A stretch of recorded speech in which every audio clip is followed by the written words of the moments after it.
मनुष्य अपने जीवन की परिस्थितियां स्वयं बनाता है। बंधन भी उसके अपने हैं और बंधनों से छुटकारा भी।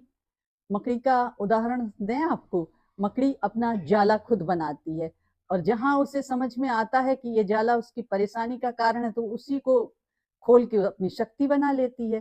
तो इसी तरह से कभी आपने सोचा है कि हम जिन परिस्थितियों में हैं, वो परिस्थितियों का निर्माण किसने किया है? वो परिस्थिति हमारे द्वारा ही बनी है। लेकिन ये चीज हमको समझ में नहीं आती है।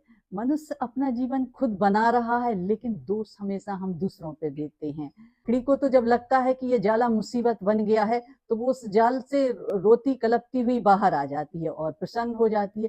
लेकिन मनुष्य को तो देखिए, वो मकड़ी से भी सीख नहीं लेता है कि जब देख रहा है कि अब ये जाल, ये बंधन बहुत परेशान कर रहे हैं, अब हमारे जाने का वक्त आ गया है, तब भी वो उसी जाल में फंसा रहेगा, तब भी वह उससे मुक्त नहीं होना चाहता है। ठीक वैसे ही कि जैसे अब समझ में आ जाए कि जब दुख साधना बन जाता है, तो अपने जीवन को बदलने के लिए तैयार हो जाओ। इंसान एक अलग ही दुनिया में जीता है। और दूसरी बात, दूसरे लोग क्या कर रहे हैं, इसमें हमारी दिलचस्पी ज्यादा है। दूसरे लोग क्या कह रहे हैं, ये दिलचस्पी हमारी ज्यादा है। अपने लिए तो हमें सोचना ही नहीं है कि हम कहाँ फंसे हैं। जब हमें कोई विपरीत परिस्थितियां मिलती हैं और यदि सामने वाले की भी विपरीत परिस्थितियां हो, तो हम अपनी भूल जाते हैं, खुश हो जाते हैं कि अरे हम परेशान हैं, ये भी परेशान है, चलो अब ठीक है।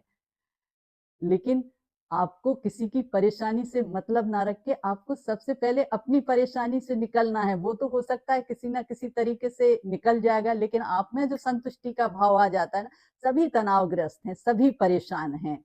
तो हम हैं तो कोई खास बात नहीं, लेकिन नहीं, ये बहुत खास बात है। आप स्वीकार करो कि हमें परेशानी है, हमें तनाव है, आपको मार्गदर्शन मिलेगा और आप उन परेशानियों से बाहर निकलेंगे। अपने हालात को बदलना है तो रुके नहीं, आगे बढ़ें। यही मुझे आपसे कहना था।